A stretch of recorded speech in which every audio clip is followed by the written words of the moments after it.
वो जल रूप भी हैं, वो अपने में ही डुबो रहे हैं। किसको? अपने आप को। तुम्हें क्या फर्क पड़ रहा है? कुछ नहीं। हमारी भाषा समझ लो। कहें भगवान अब कहां गया, क्यों नहीं बचाया इनको, क्यों बचाए? उस समय जब उपदेश कर रहे थे कि ऐसा नहीं करना, तब तूने माना, नहीं माना तो भोग। तो बोले दया क्यों नहीं है? दया इसलिए नहीं कि असली वाले को जलन नहीं होगी और नकली वाला बचेगा नहीं। क्या ये नकली है, यही जलेगा। असली जो भगवान का अंश है उसमें कोई ताप नहीं लगता। तो इसलिए भगवान शरीर, जैसे ये कपड़ा जल जाए तो अपने को क्या फर्क पड़ेगा, हम तो बच गए। बोले बड़ी कृपा, हम बच गए, कपड़ा जल गया। ऐसे ही कपड़ा जलता है, हम बिल्कुल नहीं जनते, हमें न कोई शस्त्र छेद सकता है ना अग्नि। तो ये जब भगवान का अंश जीव है, भगवान ये जानते इसलिए दया नहीं करते। अब कोई सही ढंग से चले और फिर उसके कपड़े में भी खरोच आने की बात होगी तो भगवान नहीं आने देंगे। और तुम दूसरों के शरीरों को भून भून के चटनी के साथ खाओ तो बिना चटनी के आग तुम्हें भून देगी। हमारी बातें बुरी लगेगी लेकिन लिख लो, बिल्कुल फायर विकेट तब आएगी जब भून के तैयार हो जाओगे। पहले बूंद नहीं पानी मिलेगा क्योंकि तुमने चटनी लगा के खाया है। वो अग्निदेव बिना चटनी के तुम्हें खा जाएंगे, क्योंकि वही अग्नि भगवान का स्वरूप है। इसीलिए कहते हैं कि होश में ये मांस खाना, मदिरा पीना, व्यभिचार करना, पापाचरण करना बंद कर दो। प्रभु अभी तक जो हुआ हुआ, अब लो नसानी, अब ना सही हो, नहीं खतरे में हो तुम पक्का। तुम्हें नहीं दिखाई दे रहा है, कोई अविनाशी शरीर नहीं तुम्हारा। इस शरीर के लिए पापाचरण करके कभी सुखी नहीं हो सकते। तो पापियों के ऐश्वर्य को देखकर, अधर्म को धारण करने वाले कभी संदेह मत करना। इनको ऐसे सुख दिया जा रहा है जैसे फांसी की सजा देने वाले को अंतिम इच्छा पूर्ति की जा रही है। बुद्धि बदल जाती है, बुरी दशा आने के पहले बुद्धि बदली जाती है। आप ना आवे ताई तहां ले जाए, वहीं ले जाएगी जहां उसका नाश होना है। बहुत सावधानी से, कोई गलती हो जाए, कोई पाप हो जाए तो तत्काल महापुरुषों से मिलो, संतों से, कि हमने ये अपराध कर दिया, उसका प्रायश्चित बता दो या हमें दंड दे दो और आगे से कभी नहीं करूंगा, अब मुझे उपाय बता। वो जो बोले, वृंदावन की परिक्रमा लगा लो, उपवास कर लो, ऐसा कर लो, बस बिना विचारे कर दो। उनके वचन से पाप नष्ट हो जाएंगे। क्रिया मात्र तो केवल एक निमित्त है, उनके वचन की तुम ये कर लो, ये ठीक हो जाएगा। तुम्हारा जीवन नष्ट नहीं हो पाएगा। यदि कोई गलती हो जाए तो उसका प्रायश्चित कर लो। देखो, जो भगवान का भजन करते हैं, कभी भगवान से कुछ मांगते नहीं, उनकी पूरी जिम्मेवारी भगवान स्वयं ले लेते हैं। अगर तुम मांगना ही है तो भगवान से भजन मांगो, भजन कि मेरा निरंतर भजन बनता रहे। तुम अल्पज्ञ हो, भजन के सिवा और जो भी मांगोगे वो धोखा हो जाएगा, कोई लाभ नहीं है। ध्रुव जी को भी बड़ी अशांति हुई थी परम पद मिलने का, अटल पद भी मिलने के बाद। यदि तुम भजन करने वाले हो तो तुम्हारी निंदा होगी पक्का। भीतर ही भीतर जब निंदा हो तो प्रसन्न होना, उससे कभी शत्रुता मत करना, क्योंकि वो निंदा करने वाला कृपा करके भगवत प्राप्ति में जो बाधक पाप है उसको वो ले रहा है। बड़ी कृपा है। निंदा करना दूसरों के पापों को लेना है, अपने को तो करना नहीं है। दूसरा कोई अपनी निंदा करे तो बहुत प्रसन्न होना है। ये कितना महान है कि जो हमें भगवत प्राप्ति में बाधक बाहु थे उनका वो अपहरण कर रहा है। बिना प्रयास के, बिना प्रयत्न के, बिना भोगे तुम्हारे प्रारब्ध का नाश करने की सामर्थ्य निंदा में है, जो तुम्हारी दूसरे निंदा करते हैं।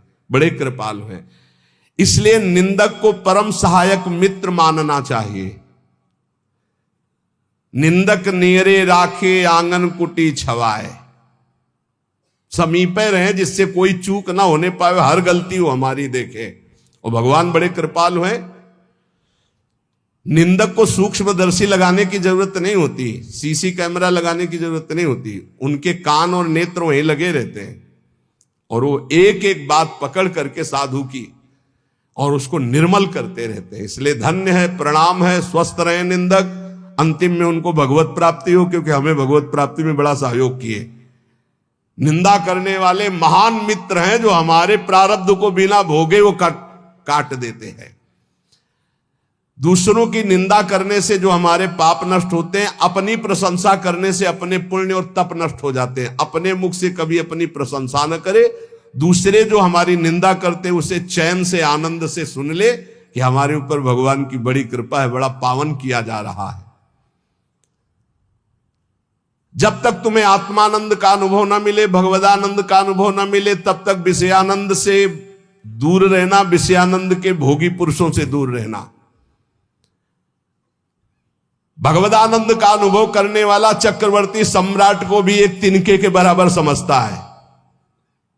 सुरपति नरपति लोकपति जिनके भावे घास। भगवदानंद का अनुभव करने वाला चक्रवर्ती सम्राट को वही तिनके के समान समझता है। अब अंदर से देख लो, प्रभु के प्रति भाव है या धन के प्रति या पद के प्रति, तो वैसे ही हो जाएगा। भगवदानंद जिसको अनुभव हुआ, सुरपति नरपति लोकपति जिनके भाव है घास, ये बात अंदर से समझो।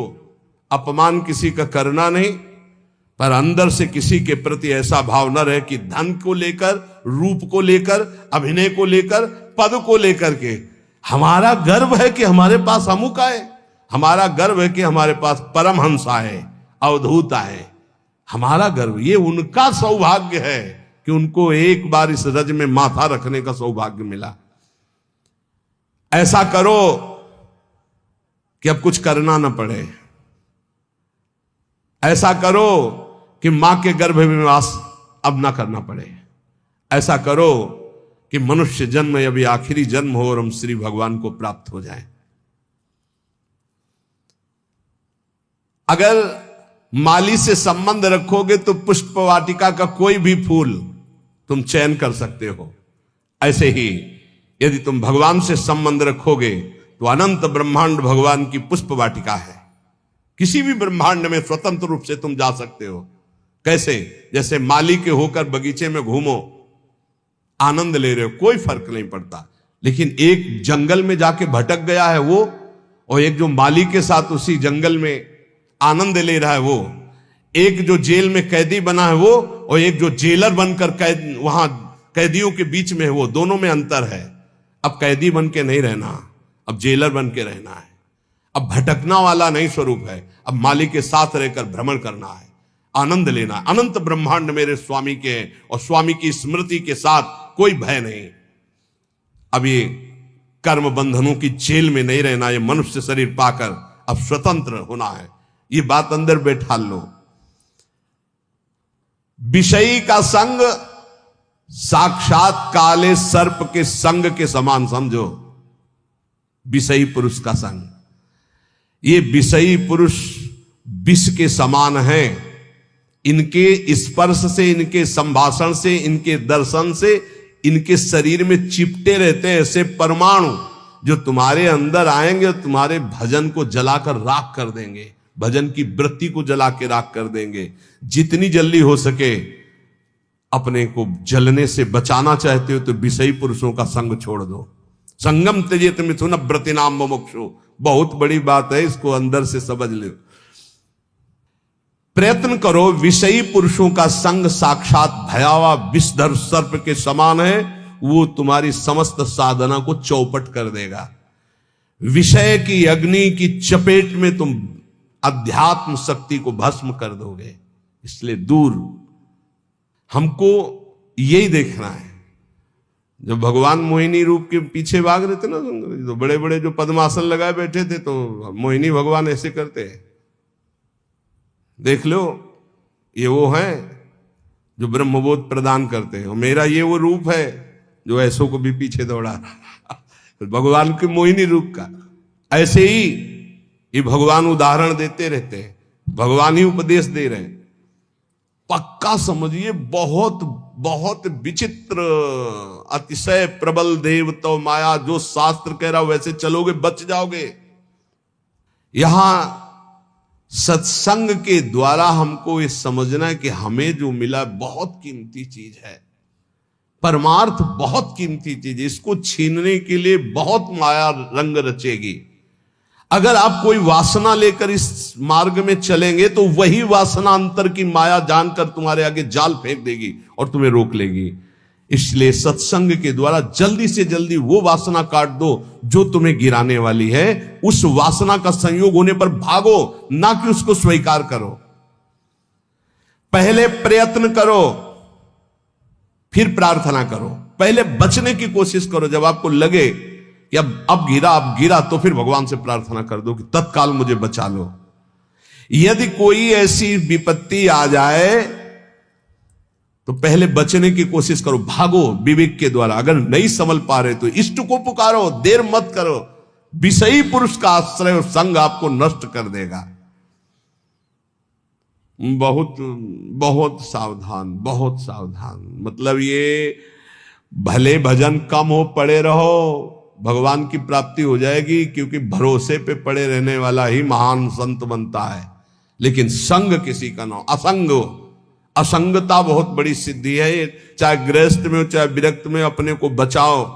जो आपके सुकृत को, आपके भजन को लूटने वाले लोग हैं, ऐसे लोगों से बचो। सदा इतना तो ज्ञान तुम्हें होना चाहिए कि तुम्हें उचित फंसाया जा रहा है या अनुचित फंसाया जा रहा है। लेकिन अनुचित फंसाने वाले बहुत अमृत जैसे लगते हैं। इस मार्ग में चलने वाले पथिक की बुद्धि ऐसे धोखा देती है, अनुचित फंसाने वाले अमृत जैसे लगते हैं। बहुत बहुत किसी भी गृहस्थ के द्वारा दी हुई सेवा श्री भगवान ने निमित्त बनाकर उसे भेजा है, ऐसे माना जाता है।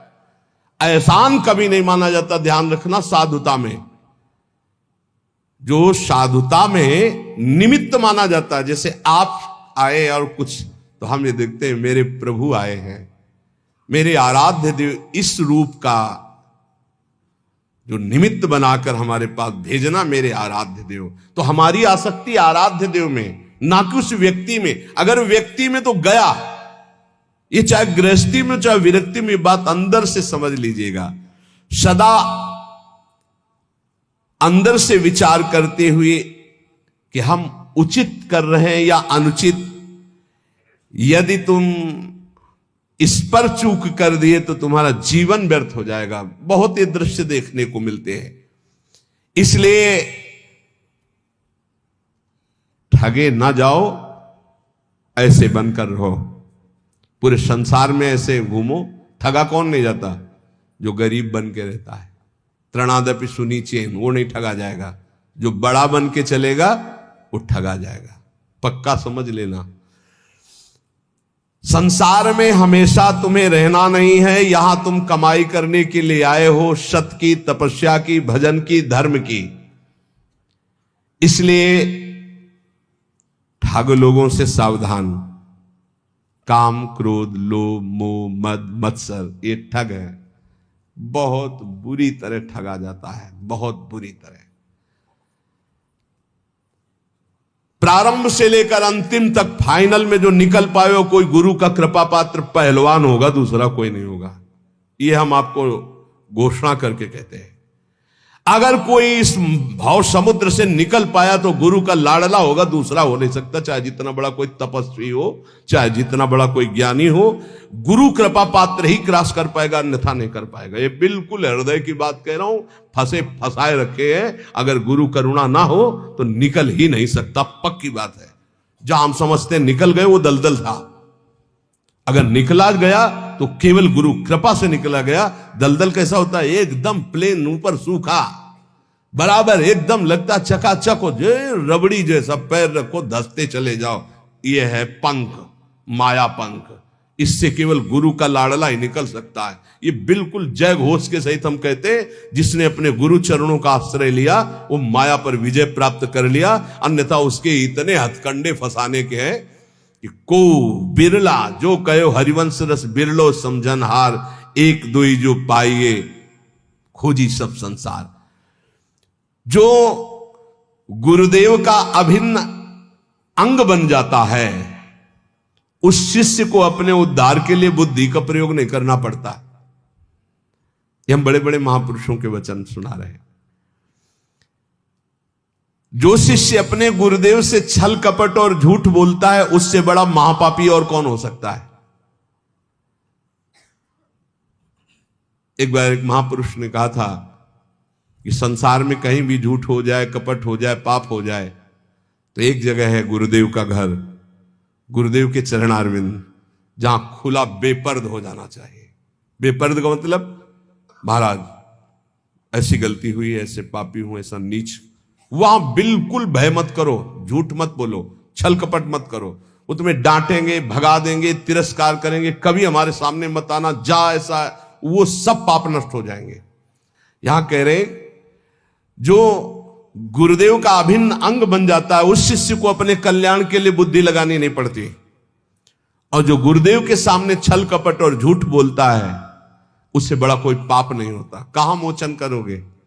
सब पापों का मोचन करने वाले तो सदगुरुदेव भगवान है। भारी से भारी वैष्णव अपराध बन गया हो कोई भी, एक तो वो उपाय बताएंगे कि जाओ उन्हीं के पैर पकड़ो, नहीं हो रहा, अगर वो कह दें कि जाओ अच्छा कुछ नहीं, सब ठीक हो जाएगा, बिल्कुल संशय मत करो, कोई अपराध नहीं लागू होगा। ये हम तस्मात् शास्त्रम प्रमाणम की बात कह रहे हैं। गुरु माफ कर दे तो विश्व का भारी से भारी अपराध माफ हो जाता है। अगर कितना भी बड़ा अपराध बन गया हो और गुरुजी उलट कर ये कह दे कोई बात नहीं, जाओ कोई बात नहीं, तो तुम्हारा निश्चित सारे अपराधों से अपने आप प्रायश्चित हो गया उनके एक शब्द कहने से। कोई बात नहीं, जाओ कोई बात नहीं। बड़े से बड़े अनर्थ का नाश गुरुदेव के एक शब्द से हो जाता है, जाओ कोई बात नहीं। वेद शास्त्र को सामने रखकर अत्याचार, अनाचार करना, झूठ बोलना, कपट करना, तो क्या तुम्हें यह पता नहीं कि प्रभु घट घटवासी हैं? क्या वो प्रभु नहीं देख रहे कि तुम शास्त्र को सामने रख करके क्या आचरण करते हो, क्या बोलते हो? तो शास्त्र, गुरुदेव यही तो तुम्हारे कल्याण के लिए है। कम से कम शास्त्र का प्रवचन, शास्त्र की वार्ता और गुरुदेव के शब्द, गुरुदेव के प्रवचन, गुरुदेव की वार्ता, इसी तो अपने जीवन में सत्य मानकर उतारो। एक मनुष्य ने प्रश्न किया गुरुदेव से कि महाराज, भगवान नाम से सुना है कि सब काम हो जाता है, तो फिर संध्या, तर्पण, यज्ञ, दान, ये सब करना चाहिए कि नहीं करना चाहिए?